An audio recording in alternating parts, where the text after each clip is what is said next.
VP criticized the country's foreign policy and the administration's decision to allow foreign missiles in the Philippines. Ang sabi niya po, papapasukin mo ang missile ng foreign power sa bansa mo na alam mong kinaiinisan ng kanila. The President said, we expect that from the Dutertes because they are pro-China. At ang Pangulo po ay pro-Philippines. Okay, now, maaari na po tayong tumanggap ng mga katanungan mula sa kapita-pitaganang MPC. Okay, first question, ma'am, is from Chloe Ofana, Business World. Good afternoon, Yusek. Ano po yung napag-usapan kanina sa economic managers meeting? Nandito na po kanina si... Pero Ibigay wala ko na po muna. Ma'am, babalikin ko po kayo. Well, this was the briefing of Secretary RC of DepDev, no? Formerly NEDA. He was explaining the trend, which was bumababa na nga. Pero anyhow, I think na-categorize niya on different aspects, like what is the impact of the oil price hike or the volatility of the prices of oil, what's the impact on our OFWs, what's the impact of on the remittances, kasi malaki din yung contribution ng Middle East sa remittances natin.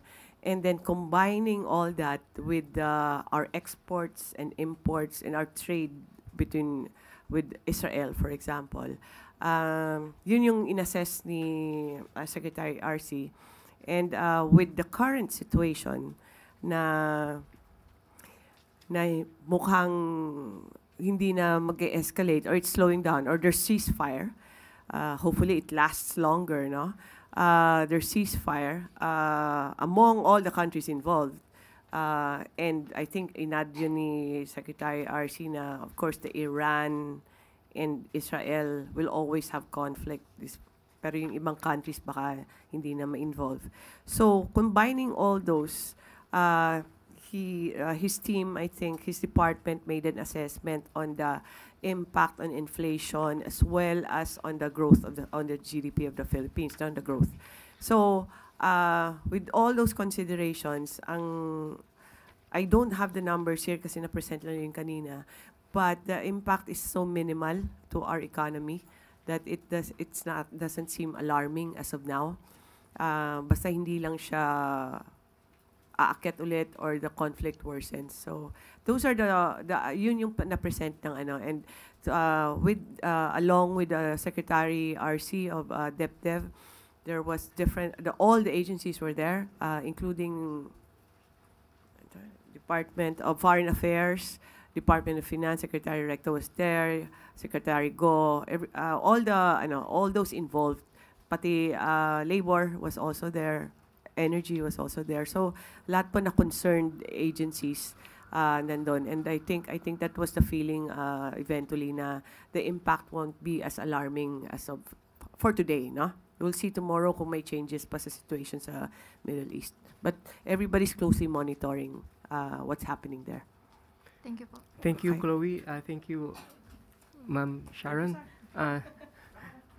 Next question, Maraming salamat po. Richmond Quevedo, Daily Tribune. Good afternoon po, Yusek. Tawid po tayo sa technology. On the topic of AI, ma'am, last week a local official went viral over her alleged use of artificial intelligence for a prayer, which garnered negative reactions online. Now po, the government is counting on AI to boost digitalization and modernization of technology.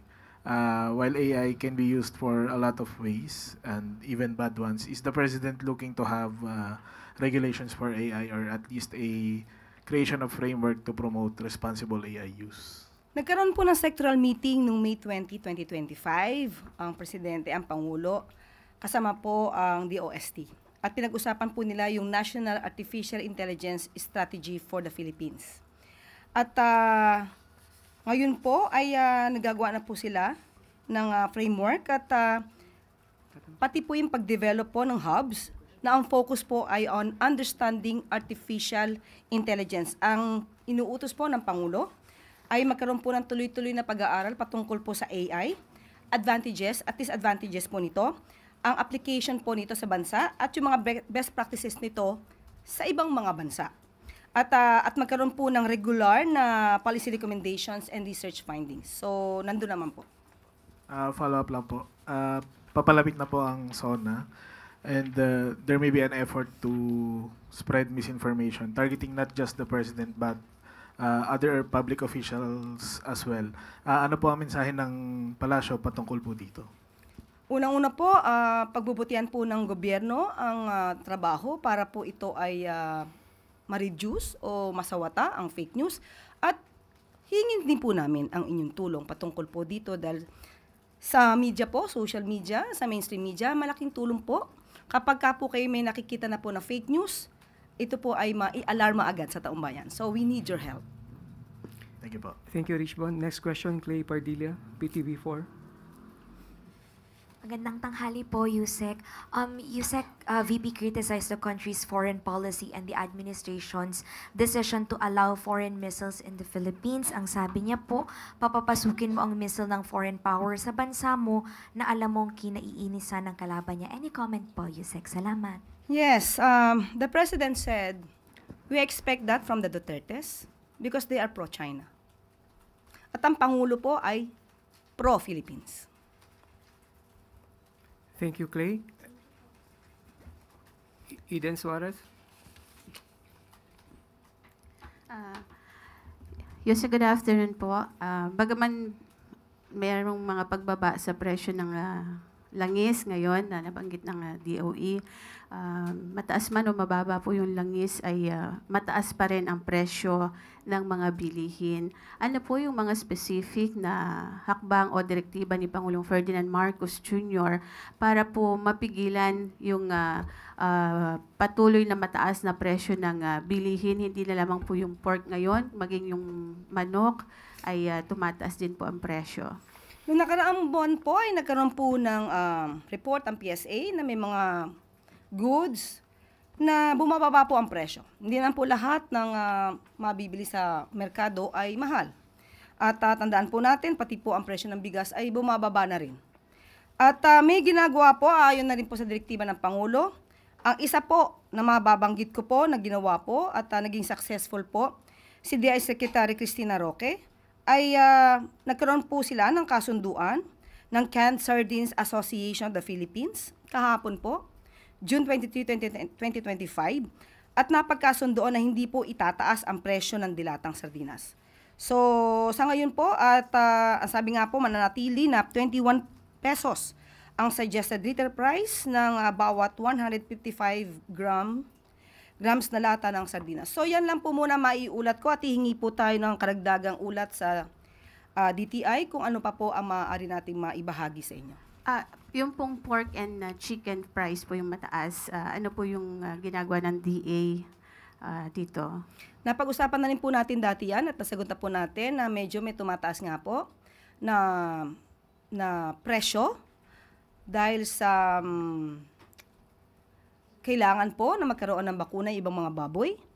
At hihingin po ulit natin na ibang detalye kung ano po ngayon ang prevailing price sa market po ng baboy at ng manok. Pero wala pong ASF ngayon. I think hindi po yun ang main reason bakit tumataas po yung presyo ng baboy. Ang sinasabi po ng mga biyahero ay parang hindi po kontrolado ng DA yung presyo sa yung farm gate price. Yan. Okay po, tatanungin po natin si DA Secretary patungkol po dyan kung may katotohanan po ang report na yan. Thank you, Eden. Ma'am Claire. Okay po.